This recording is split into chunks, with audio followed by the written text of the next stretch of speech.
What's going on, everyone? Country with Celine. I'm at CMA Fest in Nashville, and joining me now, I'm so happy, just to put this out there, a Canadian, okay, my Canadian girl, ALLI Walker. ALLI, how are you doing today? I am so good. So good. I'm like not doing well in the heat because it doesn't get this hot. I mean, Toronto gets hot, but like, Yeah, but this is different. it's hot in Toronto right now, but like this is just like too hot. Too hot. But we are in the AC, and I'm so relaxed right now because we're here. inside. For a little bit until we actually go back outside, and then we die of heat all over again. But today's not so bad. Today, like, there's somewhat of a wind, so it's not horrible. Yeah, it's not that bad. It's okay.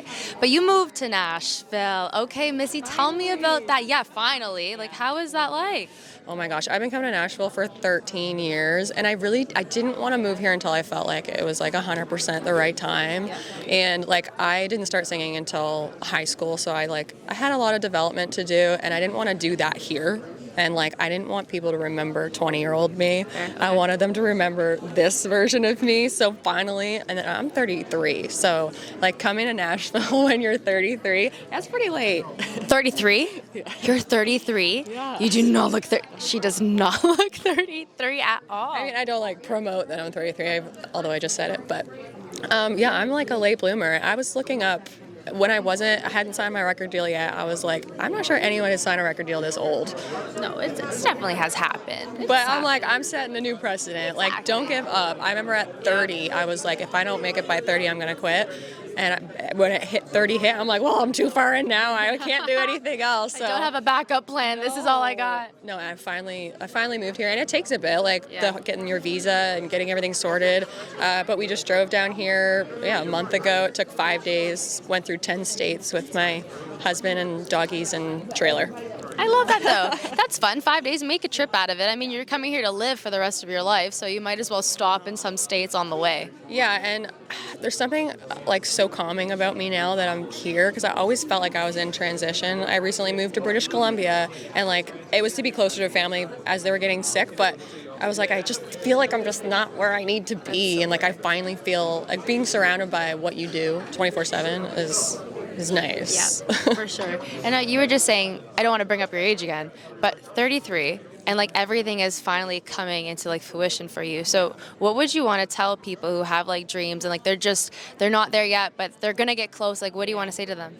Well, I feel like I was gonna quit before I met my manager, because I've been independent for this whole time. Like literally not a manager, not anybody. Like I've been so alone, and that is hard, feeling like nobody is supporting you. And I knocked on so many doors in Canada, and everyone just shut them. There was just no's all the time, and I was like, I don't know how much longer I can do this on my own, because you do need a team at some point. And at the CCMAs this last year, I met my manager, Brad, and he was brought in by the CCMAs as like an international mentor.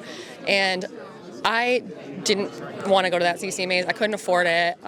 You have to fly in, you got to pay these seminar tickets. And I was like, well, I'll go there, but I'm going to do everything that's free. So this thing was free, and I signed up for it, and I met him. And literally that one decision to make that the networking, you have to network, you have to go to these things and pair it with don't give up. And it like in the last 6 months, my whole life's changed. And it all depends on where you are in like that specific moment. And like there was a reason why you were going there. And two, you make an investment in yourself when you really want to do something. Like I know music is expensive. Like I hear everything. But if it's something you really want to do, it'll all work out in the long run. Yeah, exactly. Oh my God, the amount of money I've spent on this career. But you have to invest in order to like not give up too, because you're like, oh God. Exactly. You think I'm here for free? Yeah. Hell no. I paid my way to come down here. But that's what you do when you love something so much, and eventually it will all pay off. Now I want to talk about something that's so big, and I feel like it's funny. It's honestly so funny. I remember I was watching I watch hockey, obviously, so I saw this at the Preds game during their series against the Vancouver Canucks. Miss ALLI Walker decided to shotgun a beer in a catfish, and that video went viral. I'm going to put it right here so you guys can see. Tell me what went through. I understand like your song, obviously, like Creek, so that kind of played a part into it. But like, what was going through your mind in that exact moment when you're like, you know what, let's put beer in this fish and let's just shotgun it? Okay, well, we knew that the catfish are a thing with the predators. Yes, like people throw they them are. on the ice, and we knew going into it. I was performing like inside during the, I was gonna say sets, but periods. Yeah. And we were like, maybe we could do something with a catfish. So I was talking to like the Preds people, and they're like, well, you know, people have like drank beer out of it, and it was sitting right there in this cooler, and it looked clean, and I was like, let's do it. And so we planned it, and I was like, my friends were there. I'm like, make sure you get it on camera, because I'm not gonna do this and not get it on camera. But I didn't realize they were bringing in like the whole TV crew for this moment. So I had played my song Creek, and it says catch you like a catfish. So after I sang that song, my manager came with the fish, and we put the beer in the fish, but it was so like gutted and cleaned that it literally, the beer went all the way through. And so when I went to chug it, it was no chugging. It was like literally just a few little drops of fish juice. And I was like, okay, that was fun. It didn't taste like anything, like nothing. And then it went viral immediately. Like I went on Twitter, and it was, and it's like, it's funny, but like people are like, you're so disgusting, but then there's some good ones where he's like, I would marry Elliot Friedman. I'd marry that woman if I wasn't. Like, okay. Yeah, your phone must have been blowing up as soon as that all happened. Yes, and the big thing is I was there like hired by the Predators to perform, but we're Canucks fans in our family because my husband's from Vancouver Island. Oh, that's funny. So it was really hard for my husband. He's in the back, you can see in some of the videos, and they won. The Canucks won that time too. So it was, some of the headlines were crazy Predators fan, you know, drinking out of a catfish. I'm like, actually we're Canucks fans, but Actually, it's okay. No one needs to know that. As long as you're going viral with that, then like, you know, that's all that matters. It helps boost the careers, boost the streams, you know, boost the following.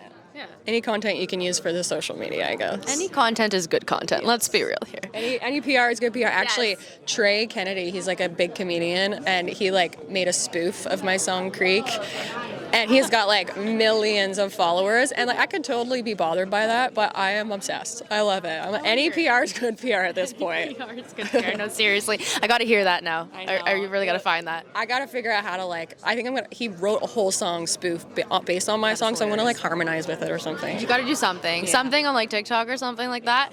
And let's just talk about music. So I know you just released your latest single last Friday as well, and you dropped an album last year. So this year, what do you have in the works? Because you already dropped 3 new singles this year. I'm putting songs out like every 6 weeks. It's crazy. Like I'm filming the music video next week for my next song, and I just put a song out, and then it's crazy. But I love it because a lot of people think you sign to a record label and they'll shelve you, or you're like, you don't get to be yourself. But like I put a song out 2 days after I signed my record deal, and I get to have full creative freedom, which is like a dream. And I think we'll just keep like popping out songs, but this next song is absolutely nuts. I wrote it on my first day here, when I moved here, and I wrote it with Walker Hayes, and it's crazy. It's like ALLI, Walker Hayes. I'd love to have him on it. It's not in the works, but there is going to be a feature on it, I think. Oh, that's going to be so exciting. Yeah, I'm sure you get to write songs with so many different artists now that you're down here in Nashville, and it's the hub of country music. So, and actually, I had opened for him in January at the show, and like I was talking to him, and people say, "Oh, we should write sometime," and he said that to me, but you never. But I was like, I am following up on that, so I got my team to follow up, and that was my first write in Nashville. I love it. Yeah. What a way to like commemorate your first write in Nashville and your new life here in Nashville. So congratulations on everything, ALLI. I really look forward to seeing everything that you accomplish here, and I can't wait to hear the new song. Well, thank you for chatting. You're welcome. ALLI Walk, everyone. Canadian girl.